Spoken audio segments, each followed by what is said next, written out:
Our next inductee is the Wounded Warrior Project. The Wounded Warrior Project serves over 80,000 wounded warriors. It started in 2003, and it also serves 14,000 families and their caregivers. I had the opportunity to speak to Dan a couple days ago. He's an incredible man doing incredible things. He's an Iraqi war veteran who was helped out by Wounded Warriors, and for 7 years he's traveled the country talking about the great job that they do. So, ladies and gentlemen, please welcome Iraqi war veteran Dan Nevins.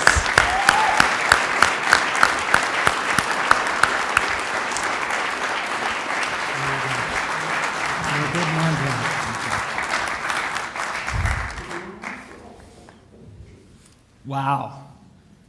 It's kind of weird for wounded warrior and happiness to kind of go hand in hand.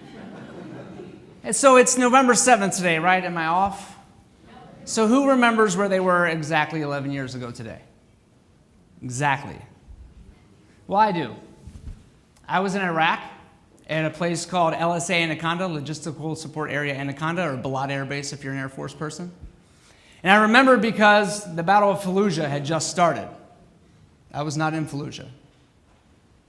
But if there's ever a history book written that makes it into high school classrooms, if they include any battle at all, it'll be the Battle of Fallujah. And I remember November 7th happened, and I remember that because they stole my medic. The Marines had the audacity to take my Army medic from me and send him to Fallujah, and I remember feeling a little bitter and a little hurt about that. But we went on and continued our missions. And a couple days go by, now it's November 9th, and we get intelligence that some of the insurgency is leaving Fallujah to come disrupt operations at LSA Anaconda, logistical support area where all the planes come in and distribute things and send them out throughout the theater of Iraq. Now, we, as the most professional army in the world, decided to meet the enemy where they were. We drew up a battle plan. 72-hour dismounted counterinsurgent operation. I remember it very vividly. We practiced, prepared, rehearsed. We went to bed, and the next morning I woke up at 3 a.m. because we had a 0400 hours or 4 o'clock in the morning start time for this mission. And I remember I did all my pre-combat checks with my men. I get to my front vehicle, my vehicle, and I realized that my boss, who was supposed to be having surgery, who just couldn't not be a part of this operation, was going to drive the truck. And for those of you who don't know, a senior non-commissioned officer driving a truck is like the CEO of a company answering the phones. It just doesn't happen. But he's my boss. I'm not going to tell him what he's supposed to do. I just high-fived him, got in the car, truck, vehicle. And I remember we hit the main gates of LSA Anaconda on November 10th at exactly 0400 hours in the morning with military precision. I remember leaving the main gates. It's pitch black outside. Low-hanging cloud cover prevented seeing the moon or the stars. It was creepy. And I remember we took a right on a paved road called Route Dover and an almost immediate left on a not-so-well-traveled dirt road en route to what was supposed to be our dismount site. I remember bouncing carefully down that road and almost silence. And the only thing I could hear was a 6.2-liter Cummins diesel engine in my Humvee, as my head was bowed in prayer like it was before every mission. And I remember being in that prayer, and then boom! The silence was destroyed by the deafening blast that sent my 18,000-pound vehicle about 6 feet in the air in a ball of fire. We'll get to the happiness. I remember when the explosion happened, I was in the prayer, and I could basically feel and hear the truck disintegrate around my body. I remember when I opened my eyes, I realized that I was ejected from the vehicle and my legs remained caught in the twisted and burning metal that used to be the floorboard and undercarriage of the truck.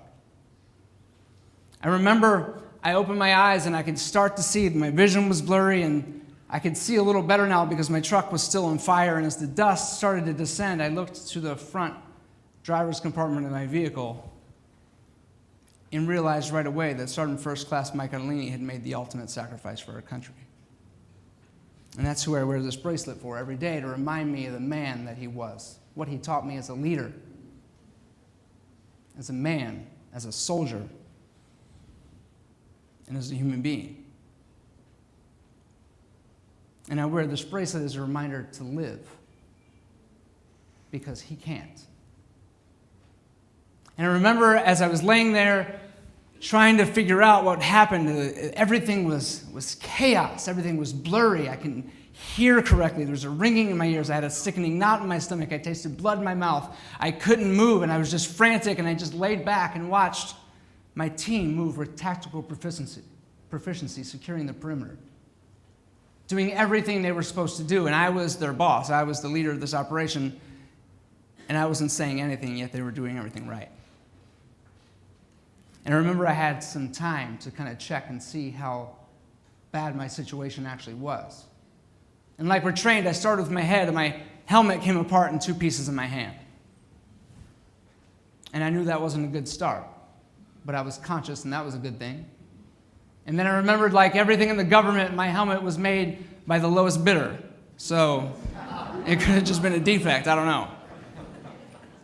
I continued to check myself, my arms, my torso, when I reached up for my legs, because I was laid in the dirt and my legs were still up in the truck. That's when I felt it. I felt the unmistakable arterial blood spurt with every beat of my heart, and I knew that I was going to die. I started to make my peace with God, say goodbye to my wife, my daughter, who was 10 years old. I was giving up. And as I lay there losing what seemed like all of my blood in this horrible place on the planet, I remember having this revelation, Dan, I'm alive. And they say that your life flashes before your eyes when you're about to die, and that wasn't my experience. My experience was imagining things that I'd never do again. And the one that stands out the most was walking my daughter down the aisle one day. That I'd never get to do that. I'd never get to see that day. And now she's 21 and in Maryland, and I can wait. I can totally wait. I can totally wait. It's fine. It's fine. Fine. But I remembered realizing that I'm alive and I better do something to keep it that way. And I reached my hand into the wound up to my wrist in an attempt to find the artery and stop the bleeding, which I thought I was just going to pinch it off like MacGyver. That's just not how it happens. And I pressed and prayed that I'd give enough time for the medic to arrive, and then thankfully, in no time, the medic arrived. I blinked my eyes, I had a tourniquet on my leg. I blinked again, and there was an IV in my arm, and I blinked again, and my whole team was there, putting themselves in harm's way to remove my legs from my truck that was still on fire. And I remember I went into surgery, had a quick helicopter ride, I was in surgery, and my first memory coming out of surgery was this combat nurse's face right in mine, and she said, Dan, you're a very lucky man. We managed to repair your femoral artery. We had to take your left leg below the knee. We managed to save your right one for now, but you'll probably lose that one too. And then right about the time I was about to just feel sorry for myself and sink down low, I looked up to the wall of the tent, and there was my whole team. My family there just waiting for me to wake up. And then I kind of snapped out of it, and I remember making a joke about returning the roller skates I got for Christmas. I didn't get roller skates for Christmas, but that pain medicine was not made by the lowest bidder. And if they were, they still did a great job. And instead of feeling sorry, I remember we told some jokes, we laughed, we told stories. We talked about Mike. We shed some tears, and I fell asleep. And I woke up the next morning at Landstuhl Regional Medical Center in Germany, where I'd spend the next 7 days. And like I said, I was not in the Battle of Fallujah, but the Battle of Fallujah was in that hospital. Every ward was full. The hallways were full of combat wounded, mostly Marines. Mostly 18, 19, and 20 years old. Most of them a lot worse off than I was. And I remember In my brief moments of consciousness, I had surgery every day to clean out my wounds and try to fix what was wrong. I'd usually find myself in a pool of my own blood waiting for a dressing change, and not because the care was low, but because they were busy saving lives every minute of every day. And I remember what that nurse said to me. I lost one leg and probably the other. What can a guy with no legs do? And in my mind, it was nothing. I was a competitive runner. I was an adrenaline athlete. I was the guy that always had to do the next crazy, stupid thing. That was me. That's how I defined myself. I was a competitive runner, and running was what brought my wife and I together. How would she love me anymore? And my daughter, I used to put her on my shoulders and run around and play hard, and she looked up to me. And how was she going to look up to me if I was stuck in a wheelchair? I had those 7 days to set myself up for a lifetime of disappointment and loneliness, and then finally I got a ride to Walter Reed Army Medical Center. Most painful day of my life. They ticked me off all my pain medicine so I can be lucid to meet my surgical team. I've had the most painful flight that you can imagine, and I get to Walter Reed, I meet my surgical team, and I remember them peeling off my bandages that were basically like ripping the flesh from my bones.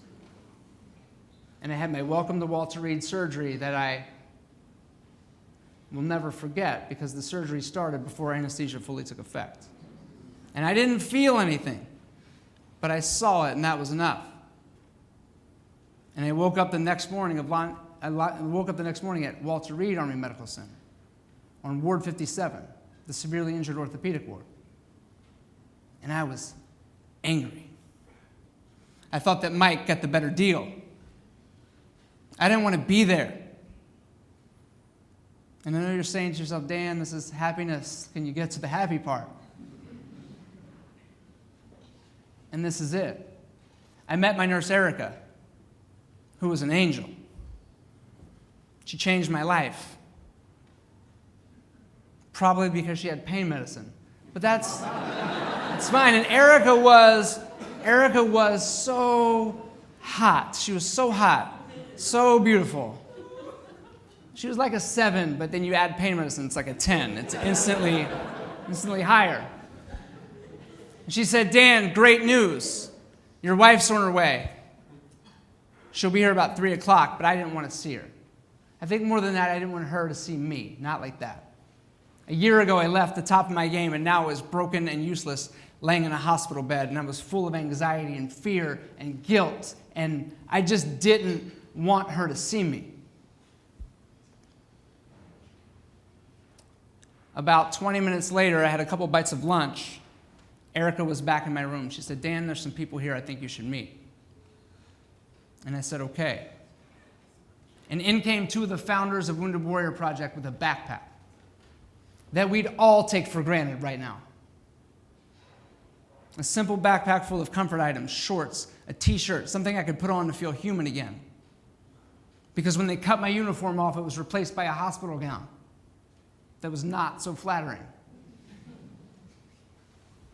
Inside this backpack was not only the shorts and t-shirt, there were socks that I totally didn't need, but they were in there. And there was a calling card to call home. Who remembers calling cards? There's a few of us in here. And there was a promise that whatever I needed or whatever my family needed, they would be there for me. And if that was all they ever did, I'd still be here saying what a great job they did, and I'd still say they're totally worthy of being inducted into the Happiness Hall of Fame, because that little interaction just set me up to be in a better place to see my wife for the first time. And I had fears that she wouldn't love me, and she showed up, and she still loved me. Well, I mean, we're divorced now, so I don't know. Maybe not. I'm not positive. Not positive, but she did a really good job of acting if it wasn't true. And I remember 2 weeks later, Wounded Warrior Project was back in my room saying, Dan, now you have to imagine, one leg's gone, the other one's up in traction. I look like horrible, eyes sunk into my head. It's not a good sight. They said, Dan, we're taking a bunch of Wounded Warriors out west to go skiing next month. We want you to go. was like, come here, because I couldn't get out of my bed. Come here, so I can choke you to death. Like, what? Don't you see what's happening here? And they said something that changed my life. Dan, no, you don't understand.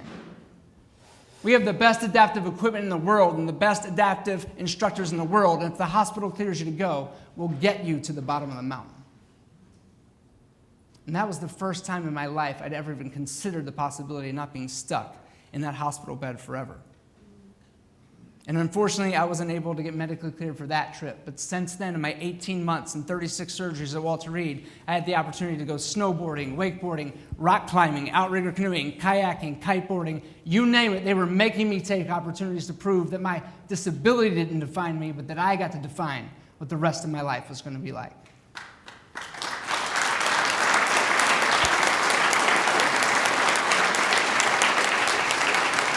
In those early days, I did not have a smile on my face, but they helped me find that smile. And over the last 11 years, I've got to watch this organization grow. From backpacks and adaptive sports and benefits counseling to 20 programs that change and save lives every day.